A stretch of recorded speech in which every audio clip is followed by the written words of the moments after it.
예, 일단 기초적인 궁금증부터 좀 여쭐게요. 예. 문건의 발견 시기가 7월 3일입니다. 그러면은 새 대통령이 취임하고 민정수석실에 새로운 멤버들이 이사 온 지 한 2달이 다 된 시점인데 300건이 넘는 문건을 어떻게 그제서야 발견했을까요? 청와대 발표에 의하면 쓰지 않는, 사용하지 않는 공간, 제가 알기로는 현 정부의 청와대 민정수석실은, 세팅이 참 늦게 됐습니다. 그래서 한 단계 이렇게 밟아가면서, 필요한 사무 공간을 확보를 한 걸로 알고 있는데요. 예. 아마, 이 문건이 발견된 곳은, 전혀 사용하려는 그런 의도가 있지 않았다가, 예. 이렇게 세팅이 돼 나가면서, 공간을 사용하기 위해서, 열어보니까, 그런 문건이 발견됐다. 이렇게 설명하고 있고 납득이 하는 얘기입니다. 그러니까 공간 중에 뭔가 이렇게 창고 같은 공간이 있는 겁니다. 저희는 이제 그 안을 모르니까 상상이 잘 안 되는데. 사정 공간이라고 되어 있거든요. 무슨 공간이요? 사정 비서관실 할 때 쓰는 그 국가 사정의 사정. 아하, 사정 공간이라고 사정 이렇게 공간. 표현했는데, 예. 그건 특정한 장소로 경험한 사람들만 알 수 있는 그런 장소라고 보면 되겠습니다. 거기 있는 캐비넷은 근데 보통 안 열어봐요. 사용하지 않는다면은 안 열어본다고 볼 수 있죠. 또 정부가 이제 이번에는 정부의 이양이라는 게 헌법 절차에 의해서 이렇게 순조로이 이렇게 된 것이 아니잖아요. 예. 물론 이제 대통령 탄핵도 다 헌법 절차이긴 합니다만 그러다 보니까 황망히 일종의 방치된 서류였던 것이 아닌가. 갑작스런 정권 이양에 따른 그런 걸로 보여집니다. 지금 바로 그 부분인데 사실 박근혜 정부는 알려져 있다시피 대부분의 문서를 비밀로 지정해가지고 대통령 기록관으로 다 보내버리고 나머지는 싹 파기를 했다. 그래서 이 정부한테 넘겨준 게 A4 용지로 10장밖에 안 된다. 이렇게 알려졌었는데 예, 그렇습니다. 그만큼 뭔가 자료를 하나도 남겨두지 않으려고 흔적을 두지 않으려고 노력했던 정부가 전 정부인데 네네. 어떻게 300여 건이나 되는 그 중요 문건을 그렇게 놓고 갔을까? 이것도 잘 이해가 안 되더라고요. 네, 저도 궁금합니다. 이걸 버려진 것으로 봐야 될 건지 아니면 방치된 것, 어떤 의도가 숨겨져서 방치된 것으로 이 문서의 관리자를 얘기하는 겁니다. 의도가 의도를 둔 채 방치됐다? 그러면은 누군가가 전 정부 사람 중에 이거 굉장히 중요해. 이거 대통령 기록관으로 다 넘어가서 봉인되면 안 돼. 어딘가에 내가 창고 같은데 잘 숨겨놔야지 하고 숨겨놨을 가능성도 있다?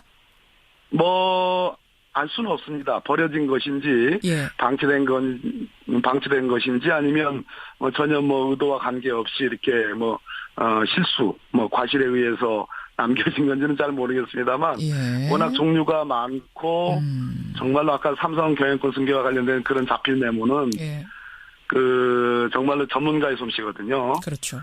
그리고 정권의 핵심이라고 보여질 만한 사람이 작성했다고 보여지는 거거든요. 문맥이나 용어의 표현이나. 그렇죠. 또 관점을 보면요. 그렇기 때문에 이거는 결국 수사를 할 수밖에 없지 않느냐 이렇게 보여집니다. 실수로 방치한 거냐, 누가 의도를 가지고 살짝 놓고 간 거냐, 이거 보셔야 됩니다 하면서 놓고 간 거냐. 저는 두 번째 가능성도 아주 없는 건 아닌 것 같은데요. 네, 아무튼 범죄의 단서이면 틀림이 없습니다. 그러면 방치된 범죄의 단서일 수는 있겠습니다. 의도인지 실수인지 모르겠습니다만 범죄의 단서인 것만은 결과적으로는 분명하다. 예, 그렇습니다. 근데 지금 국민들한테 공개된 거는 아주 일부예요. 그 볼펜으로 누군가 깨알같이 적은 그 메모. 그래서 나머지는 뭔지 모르는데 혹시 나머지 지금 이제 아니요, 전혀 모르시죠? 박 의원도 알지 모르시죠? 못합니다. 아마 청와대 입장에서는 열흘 동안 이 문서가 도대체 어떤 의도는 알 수 없는 거고요. 그러나 추정을 해봤을 거고요. 두 번째는 이 문서의 성격을 어떻게 볼 것이냐. 공개를 한다면 어떤 법에서 공개할 거냐. 공개하지 않는다면 어떤 방식으로 이것을 처리할 거냐에 대한 고민이 있었을 겁니다. 근데 제가 보기에는 가장 오해받지 않은 최소 범위의 공개와 특검 검찰로의 이첩을 생각한 것으로 보여지는데 그것은 만약에 조용히 이걸 어떻게 없앤다든지 하면은 그거는 범죄가 되니까 안 되는 거고요.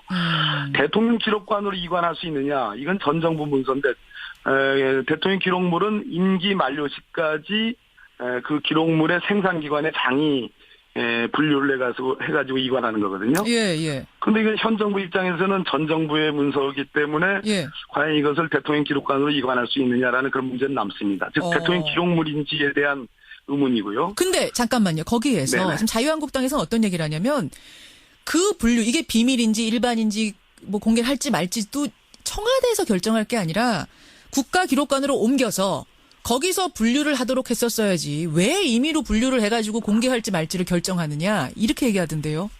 바로 그 점입니다. 엄밀하게 말하면 박근혜 정부니까 박근혜 정부 임기 만료시까지 생산물 기관회장, 청와대 기관회장은 대통령이죠. 예. 즉 박근혜 대통령 혹은 그 권한대행 뭐 논란의 소지가 있습니다만 황교안 대행이 임기 만료 시점까지 문서를 분석해서 그것을 뭐 지정 기록물 혹은 비밀 기록물 혹은 일반 기록물로 분류해가지고 이관하는 것이 맞습니다. 예, 예. 근데 이거 아까 제가 말씀드렸듯이 이거는 놓고 갔어요. 버려진 건지 방치된 건지 모르겠으나 현 정부로 넘겨져 온 거거든요. 그렇죠. 그리고 예. 느닷없이 발견된 거란 말이에요. 예, 예. 그랬을 때 이거를 기록물로 볼 수 있느냐. 왜냐하면 이 문건의 작성자가 지금 밝혀지지 않았잖아요. 예, 예.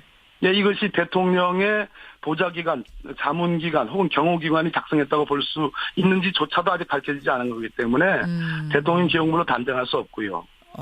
현재까지는요. 예. 두 번째는 이것을 조용히 검찰로 넘겼다. 이것의 출처와 과정이 제일 중요하거든요. 예. 그렇기 때문에 만약 조용히 넘겼다면은 언젠가는 밝혀지는데 그거야말로 한영수사라는 오해를 받을 수 있는 조용히 거죠. 넘길 수도 없었다. 결과적으로는 이렇게 일부 법적으로 문제 안 되는 것만 공개하는 방식을 택할 수밖에 없었다. 이런 말씀. 그렇게 보여집니다. 이제 반론은 이거예요. 이거 정치적으로 이용하려고 일부러 절차 무시하고 이 타이밍에 짠 하고 공개한 거 아니냐. 예를 들어서 말하자면 검찰이 어떤 수사 가이드라인을 청와대가 제시한 거 아니냐 이런 얘기 나오는데 네네. 어떻게 생각하세요? 그러니까 참 이제 고육지책이라고 보일 수밖에 없는데요. 이 문건이 이 증거 능력만 갖춰지면 삼성 재판에 뭐 이재용 부회장 재판이나 박근혜 전 대통령 또 최순실 재판에 굉장히 중요한 결정적인 증거로 쓰여질 가능성이 없습니다. 뭐 그런 측면에서 무슨 수사 가이드라인 논란이 있는 것 같은데 예. 아까도 제가 말씀드렸듯이 그렇다고 이 이 일부 공개를 했잖아요. 예, 예. 그렇다고 그런 오해를 피하기 위해서 그럼 다른 방안이 뭐 있겠느냐. 그렇다고 묵힐 수도 없고요. 그렇다고 이것을 마치 문재인 정부의 대통령 기록물인 것으로 분류해서 넘길 수도 현재 아까 그런 권한의 문제가 남다고 제가 말씀드렸죠. 전 정부 것이기 때문에. 알겠습니다. 그러니까 수사 가이드라인이 뭐니 지금 야당에서는 비판을 하지만 그런 걸 생각 안 한 건 아니지만 그렇다고 해서 쉬쉬하고 그럼 이거를 뭐 덮고 가면 그거는 오해가 없었겠느냐 이런 말씀이신 거죠? 그거야말로 범죄가 될 수 있고 그거야말로. 조용히 검찰을 넘기는 거는 오히려 더 큰 오해를 불러일으킬 소지가 크죠. 알겠습니다. 이제 절차에 관한 얘기를 지금 드렸고요. 일부 공개된 것을 중심으로 내용을 한번 보겠습니다. 일부 네네. 공개된 것. 여러분도 그 사진 보셨을 거예요. 누군가가 검정 볼펜으로 깨알같이 쓴 그 문건. 그것만 공개한 거는 이거는 확실히 일반 문건이다라고 보고 공개를 한 겁니까? 전에 박수영 수석이 공개한 것은 김영한 전 민정수석의 자필 메모로 보여지고요. 예. 지금 문제의 그 삼성그룹 경영권 승계 관련 자필 메모는 공개를 하지 않은 걸로 보여집니다. 그 김영한 수석의 것도 삼성에 대한 내용이 있긴 있던데요. 물론 그렇습니다. 근데 그것은 김영한 수석의 내용들은 업무일지라는 본인이 작성한 그 비망록이 워낙 자세하게 자필로 충분히 지난번 국정조사를 거쳐서 대중들에게 공개가 됐기 때문에 그것은 문제가 전혀 되지 않는 걸로 보여지고요. 역시 이번에 발견된 것의 백미는 삼성그룹 경영권 승계와 관련된 자필 메모. 그렇죠. 이 부분이라 보여집니다. 삼성 경영권 승계 국면을 기회로 활용하자. 경영권 승계 국면에서 삼성이 뭘 필요로 하는지 파악해서 도와줄 건 도와주자. 뭐 이런 게 있고 또 문학의 블랙리스트나 보수단체 관제 데모 기획 같은 어떤 국정농단 사태와 깊숙이 관련된 걸로 보이는 내용들도 담겨 있고 그렇다면 이걸 과연 누가 쓴 것인가? 누가 쓴 걸로 봅니까? 청와대는 이 문건을 2014년 8월경에 작성된 걸로 추정한다고 봤습니다. 함께 발견된 언론 기사라든지 업무용 메일 같은 것으로 봐서는 그런 정황인 것 같다. 이렇게 했는데 그렇게 된다면 실제로 삼성물산과 제일모직의 합병 시점이 15년 7월 17일이고 그 뒤에 박근혜 대통령과 이재용 부회장이 만나거든요. 그렇죠.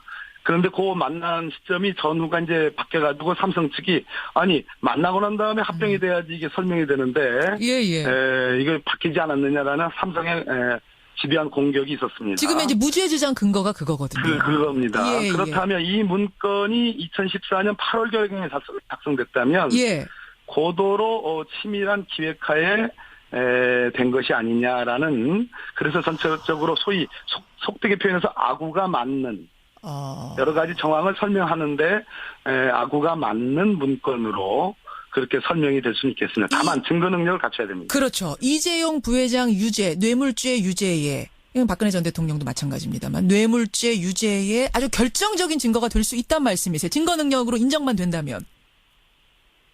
앞으로 수사하기 나름이겠습니다. 증거 능력으로 인정이 될 건가 바로 이 부분인데요. 그렇습니다. 그러려면 작성자가 분명히 누군지가 드러나야 되고. 바로 그 점입니다. 이게 그러니까 그냥 누군가 상상으로 끄적인 게 아니라 정말로 실현이 됐다는 것도 입증을 해야 되는 거 아니겠습니까? 그렇습니다. 그거 어떻게 밝혀낼 수 있을까요? 청와대 2014년 6월부터 2015년 6월 사이 1년 사이에 문건들이라고 청와대는 봤죠. 아마 여러 가지 근거상 그랬을 겁니다. 그렇다면 그 당시 민정수석실에 근무했던 특히 특정한 장소가 지금 발견된 장소가 있기 때문에 거기 관계자는 그렇게 많지 않습니다. 뭐 수백 명이 되는 건 아니기 때문에 뭐 문건에 잡힌 문건의 착성 주체를 발견하기 위해서는 그 관련된 사람들 또 우병우 전 민정수석까지를 포함해서 소환조사할 수밖에 없지 않느냐 이렇게 보여집니다. 우병우 수석까지 포함해서 소환조사할 수밖에 없다. 그 말씀. 제 판사 출신이시니까 제가 여쭙습니다. 결국은 좀 여러 가지 미루어 봤을 때 누구누구 조사하면 되겠다 이런 게 머릿속으로 지금 있으실 거 아니에요? 스모킹건으로서 이게 작동해서 결국은 증거로 쓰일 수 있겠구나라는 판단 좀 개인적으로는 드세요? 밝혀질 수밖에 없을 겁니다. 잡힐 메모가 너무나 선명하기 때문에. 관계자는 뭐 한 기십 명 내외 정도니까요. 그 사람을 불러서 결국 밝혀내서 그 사람 불러서 조사하면 이게 증거 능력 갖출 수 있을 것이다 라고 보시는 거군요. 그렇습니다. 여기까지 말씀 듣겠습니다.